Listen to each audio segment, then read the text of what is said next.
You are an immortal who has lived for 4,000 years. Your only friend was an elf, the last of their kind.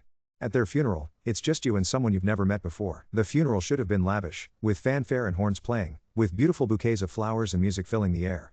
When one of Wulf's kind passed away, it was a rare event, so the time and consideration was taken to well and truly send them off. Elvish funerals used to last days at a time. With the final sending seeing the body laid upon a hand-carved boat, sent to the sea and set ablaze with a single flaming arrow shot.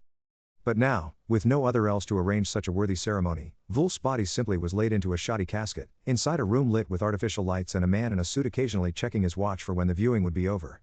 Why bother with a viewing? I was the only one who was going to show up, anyway. Wulf had kept to himself for the last several hundred years of his long life.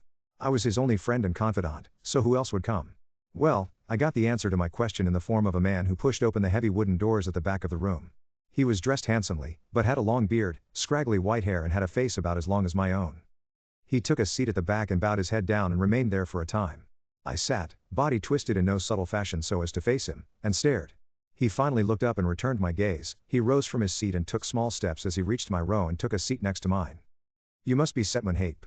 His voice came from a cavernous place deep within his chest, for his words were low but well portioned in volume. His accent was vaguely Eastern European. You know me, sir? I inquired. Not too many immortal Egyptians from the time before Seti I were friends with Wulf, he said, rather plainly. I see, so Wulf told you about me. 1,000 apologies, but he never breathed a word about you to me. May I inquire as to who you are and how you know my dear friend Wulf? You may call me Vlad Tepes, he said. There was no possible way the infamous Vlad the Impaler was sitting next to me, attending the funeral of the last living elf and my friend, Wulf Greenhunt. What manner of joke is this? I grumbled to myself, turning from him. What? Do you not take my seriously? You, an immortal Egyptian who befriended an elf, don't see the possibility of a vampire also existing an entertainable concept? He smiled as he rested his hands on his knees.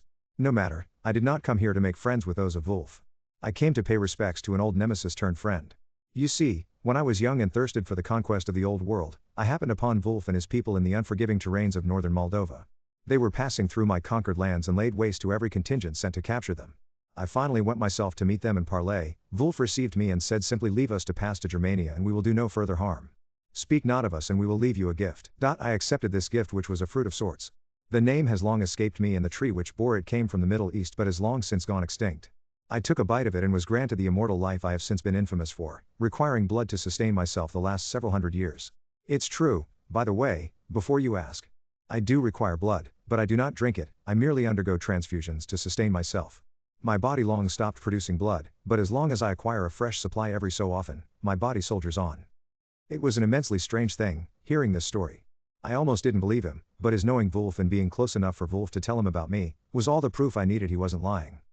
After discovering what happened to me, I hunted Wulf down to have him undo the effects of the fruit, but he said no such method existed. I eventually learned to see this gift for what it was, and befriended Wulf, offering him and his people protection in times of war and turbulence. I did ask that he keep my existence a secret. The world believed I had died and I wanted it that way. I trust you'll do the same in exchange for my remaining silent about you.